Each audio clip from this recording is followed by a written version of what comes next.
विधानसभा चुनाव 2027 के लिए बहुजन समाज पार्टी ने पार्टी से निष्कासित और पार्टी छोड़कर दूसरे दलों में गए पदाधिकारियों के लिए घर वापसी अभियान शुरू किया है। बसपा को छोड़कर आजाद समाज पार्टी में गए पदाधिकारियों और कार्यकर्ताओं पर पार्टी की नजर है, उनसे संपर्क किया जा रहा है, जिससे चुनाव से पहले ही आजाद समाज पार्टी को कमजोर किया जा सके। 2 वर्ष पूर्व बसपा से निष्कासित किए गए आजाद समाज पार्टी के मध्य प्रदेश के सह प्रदेश प्रभारी संतोष आनंद की घर वापसी हो गई है। उन्हें आगरा मंडल का प्रभारी बनाया गया। आजाद समाज पार्टी के साथ ही अन्य दलों में चले गए बसपा के पदाधिकारी और सक्रिय कार्यकर्ताओं से संपर्क किया जा रहा है, जिससे उनकी पार्टी में वापसी कराई जा सके। आगरा मंडल के प्रभारी रहे संतोष आनंद को 2024 में अनुशासनहीनता और पार्टी विरोधी गतिविधियों के चलते बसपा से निष्कासित कर दिया गया था।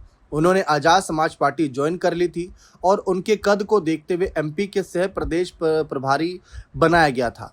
पिछले 1 महीने में बसपा के पदाधिकारी पार्टी छोड़कर आजाद समाज पार्टी में शामिल हुए, कार्यकर्ताओं से संपर्क में हैं। उन्हें बसपा सरकार में सक्रिय कार्यकर्ताओं को विधानसभा चुनाव लड़ाने, राज्यसभा में भेजने के साथ ही निगमों के अध्यक्ष बनाए जाने का तर्क देकर पार्टी में वापसी के लिए कहा जा रहा है।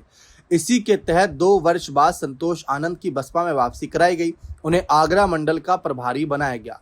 लेकिन इन सब के बीच एक बहुत बड़ा नाम है स्वामी प्रसाद मौर्य।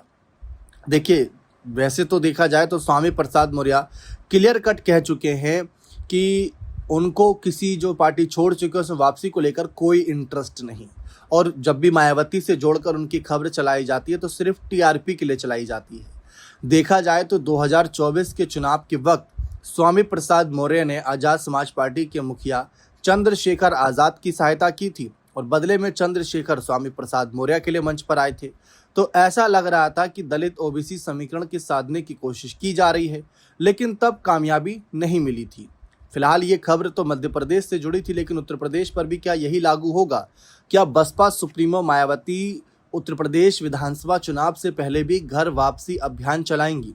क्या पुराने नेताओं की जिन पर खुद ही कार्रवाई की थी, कभी पार्टी से निकाले गए थे या पार्टी छोड़कर गए थे, उनको वापस लाने के लिए क्या कोई दोबारा से रणनीति तैयार की जाएगी? क्योंकि विधानसभा चुनाव में भी अगर स्वामी प्रसाद मौर्य का साथ चंद्रशेखर को मिल गया या चंद्रशेखर ने स्वामी प्रसाद मौर्य का साथ दिया, तो काफी कुछ समीकरण कई सीटों पर बदल सकते हैं बसपा, सपा और बीजेपी तीनों पार्टी के लिए।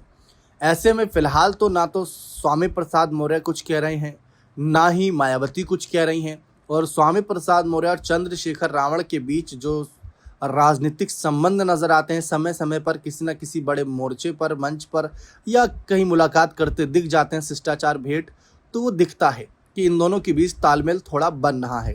लेकिन मायावती के साथ एक लंबा समय बिताया है स्वामी प्रसाद मौर्य ने, इसीलिए इनको लेकर मांग उठती है और यह भी चर्चा रहती है कि अगर वापसी करते हैं तो बसपा में साथ जुड़कर ओबीसी वर्ग के वोट बैंक को फिर से मजबूती देने की कोशिश करते नजर आएंगे।